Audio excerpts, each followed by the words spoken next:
တင်စီးပွားရေးတစ်ခုကိုစားလို့တော့မယ်ဆိုရင်မလောက်ကြည့်ပဲဒီလိုညင်ညင်နေမဲ့အစားလောက်ကြည့်လို့အောင်မြင်သွားရင်တော့ဘာပြောချင်လဲဒီတောင်ဆိုတဲ့လူကတကယ်တော့သူ့နာမည်ကပြောမယ်ဆိုရင်အားကြီးတော့စစ်သူရဲဖြစ်တယ်နာမည်ကအားကြီးတဲ့စစ်သူရဲဒါပေမဲ့သူ့ရဲ့ position သူ့ရဲ့ location ကအဲ့လိုမဖြစ်နေဘူးသူဘယ်လိုမျိုးဖြစ်နေရလဲဆိုသူကြောက်ပြီးမှ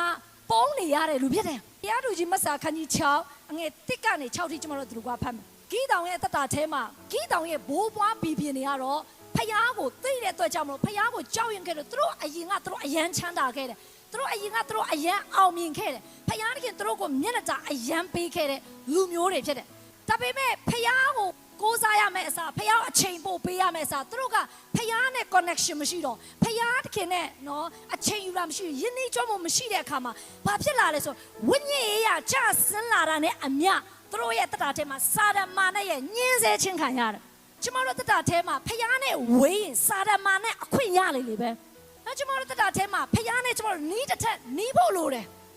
ဖယားတခင်နဲ့ကျမတို့အမြဲတမ်းဖတ်တွယ်ထားဖို့လိုတယ်ဂီးတောင်ရဲ့ဘိုးဘွားတွေအရင်ကဖယားနဲ့အရင် connection မိခဲ့တဲ့သူဖြစ်တယ်ဒါပေမဲ့လည်းဖယားတခင်နဲ့ဝေးသွားတဲ့အခါမှာတော့သူတို့ဘွားဘာဖြစ်သွားလဲဖယားတခင်ကဖယားကိုမကိုးကွယ်ဘဲနဲ့တခြားဖယားမကြိုက်တဲ့အရာကိုဦးစားပေးတဲ့ကြောင့်မို့ဖယားတခင်ကဘာလို့လဲဆိုဂီးတောင်နဲ့သူတို့ရဲ့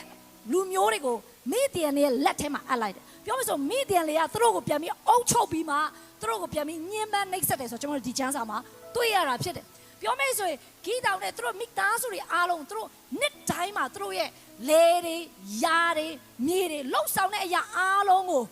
စားခံနေစားရခံနေပိုင်ဆိုင်ရခံနေလုပ်ငန်းအောင်ပြင်ခံနေမှာအမြဲတမ်းသူများလက်ထက်ရောက်သွားတယ်ဖယားနဲ့ပတ်သက်ပြီးတင်ဟာယင်းပို့ပြတ်တဲ့ဘဝမှာမနေပါနဲ့ဖယားနဲ့ပတ်သက်ပြီးတင်ပါလို့ရမစွန့်စားခြင်းနဲ့စိတ်ရှိရမယ်ဂီးတောင်ကသူဟာအမြဲတမ်းစွန့်စားတဲ့သူဖြစ်တယ်ဖယားတွေ့တာသူ့ရဲ့စွန့်စားနေတဲ့အရာကိုတွေ့တဲ့အခါမှာဖယားတကယ်ကောင်းကင်သူ့နာမှာ attract ဖြစ်တယ်အဲ့နဲ့တော့ပြီးကောင်းကင်ထဲမှာထင်ရှားတာဖြစ်တယ်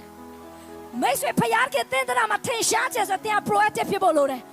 စွန့်စားခြင်းနဲ့စိတ်ရှိဖို့လိုအပ်တယ်ဂီးတောင်ကကြောက်တော့ကြောက်တယ်ဒါပေမဲ့သူစွန့်စားတယ်ဆိုကျွန်တော်တွေ့ရတယ်ကျမတို့လည်းကြောက်တော့ကြောက်လိုက်မယ်ဒါပေမဲ့စွန့်စားပါ